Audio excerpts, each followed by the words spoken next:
Hey everyone, welcome to my garage. Yes, it is an absolute disaster right now, but that is because I am doing some DIY projects.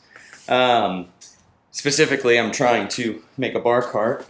I know I haven't done one of these before, but if you guys want to see it, I'll show you guys how the bar cart turned out. But I decided, with all my extra wood over here, you guys can see, and my rods, this is how I just store them with all my tackle gear up there, is that I need a proper way to actually store the rods and clean all of this meh up. So I kind of just came up with an idea. So I figured I could show you guys how I plan to go ahead and store the rods on my self-made shelves. So I know a lot of people out there decide to make said shelves in their garage, and maybe this could help them. So I figured, why not go ahead and give it a try, show you guys what I'm going to do, and then share it with you guys, and hopefully get some good feedback. And if you guys like it, obviously, you can go ahead, use it, copy it. Really cheap, easy way to go ahead and create rod holders on what you guys already own over there. So without further ado, let's get into this. So the first thing you guys are going to want to do is measure the clearance, right?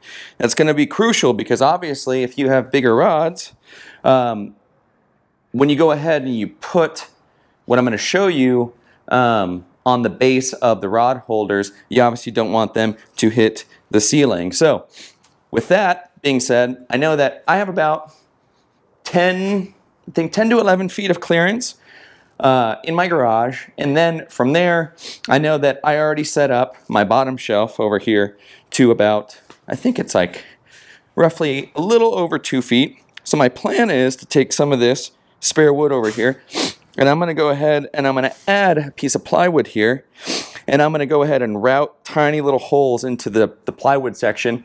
And I bought hooks that are they're little circle hooks that just, you can't see this, but they screw in to the other beams. So you can set the rods in. They'll be, the base of the rod will have a tiny little hole to actually sit in. And then going up, they'll have these circle hooks that are going to be all in the same direction that they can then lean on. So it's a quick fix. I got so much extra wood, and I'm tired of treating my rods like this. I figured, why not go ahead, start doing this. So what I did is I took an old cut of wood that I figured would be a good size. Now, this one, I cut it incorrectly. For another project, I meant to cut it to 24 inches and it ended up being 23. Because of that, doing the math, right now I got 6 rods that I need to store. I wanted to have a little bit of additional space, so luckily for me, this is 23 inches. So I spaced out each of the positions where I'm going to go ahead and route the holes 3 inches apart. So this gives me one extra place to go ahead and hold a rod. So we're going to go ahead, we got to grab our drill with our makeshift router, and we're going to go ahead and start drilling into these holes.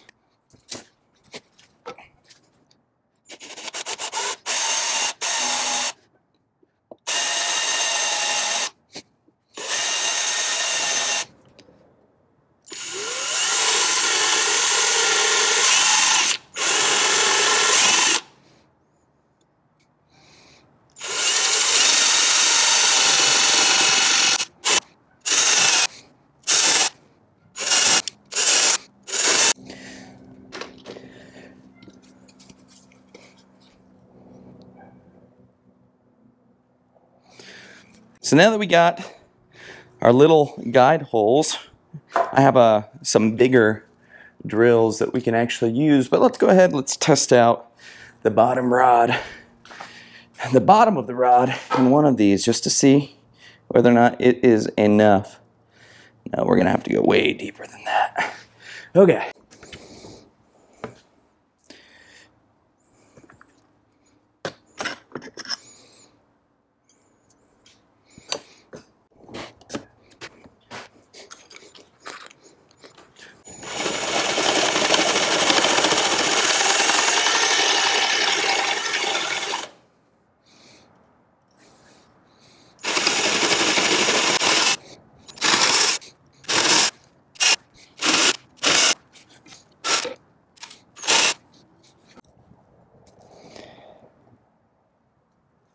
Much better. Much, much better. As this is all just trial and error. Nothing more, nothing less. Ooh, we don't want to drop a rod, so let's take this guy.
Well, these holes are now as good as they're going to get.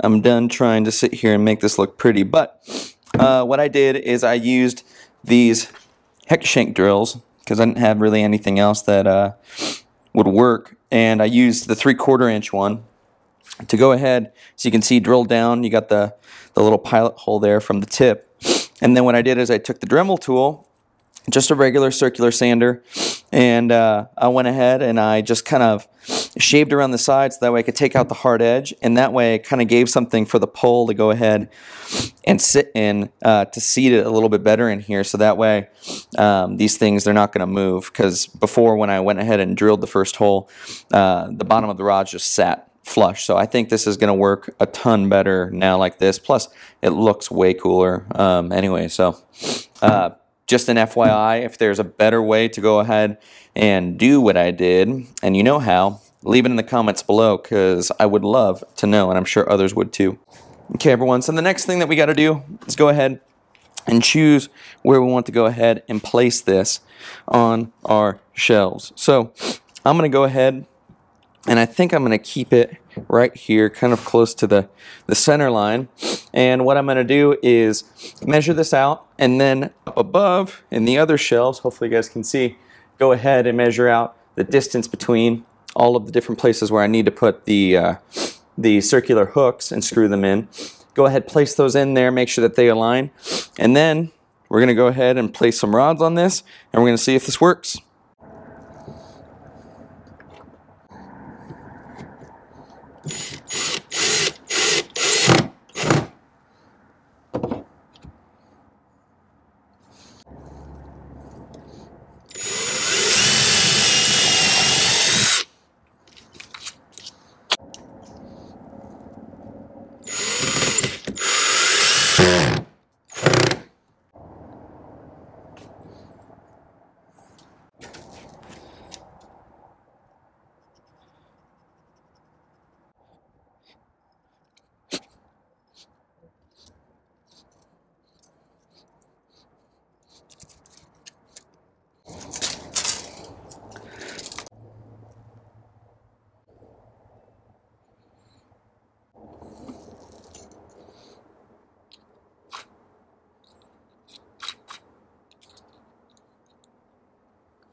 Well, this is the only bigger size that they got, 1.5 inch, and you can see the size comparison here. This is the 1 inch that we bought. This is the 1.5. Much bigger, but hey, it'll do for the stouter rods. Let's go ahead, let's pay.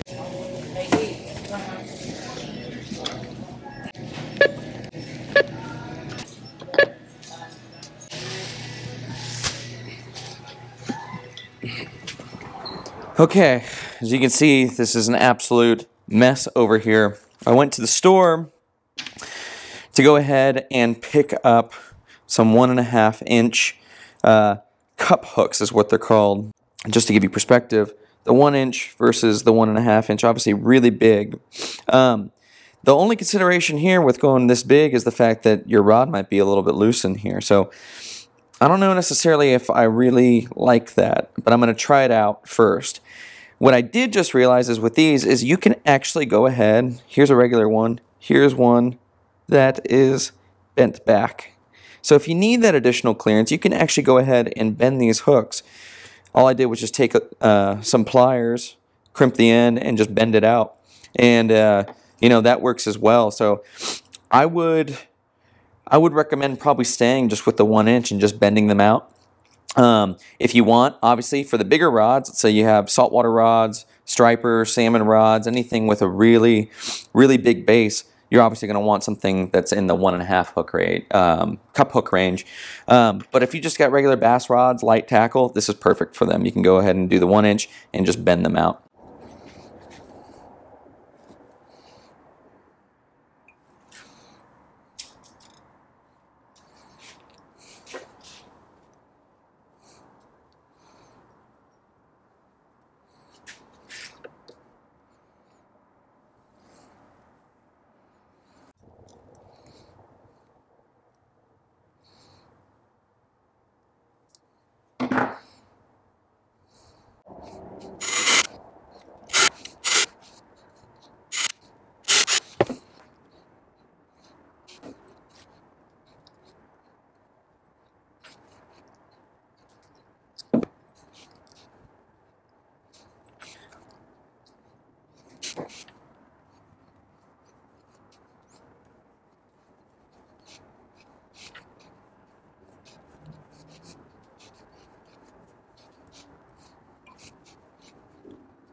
This turned out great for being a really impromptu project.